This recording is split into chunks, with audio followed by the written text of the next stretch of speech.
How to delete documents from files on iPhone. To get started, first of all go ahead and open up the Files application on your phone. Now, navigate to the Browse tab, located at the bottom right of the screen beside the Shared option. Then, find and select the file location, such as iCloud Drive. To delete a single file, press and hold the document you want to remove.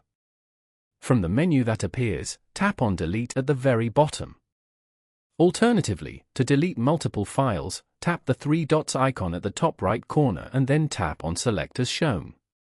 Now, you can tap on all the files you wish to delete to select them. After that, tap the trash can icon at the bottom right to remove them. The files will be successfully deleted from the folder. Following these steps, you can easily delete documents from files on an iPhone. Thank you for watching. Please leave a like if this tutorial helped you, or leave a comment below if you have any questions related to the video.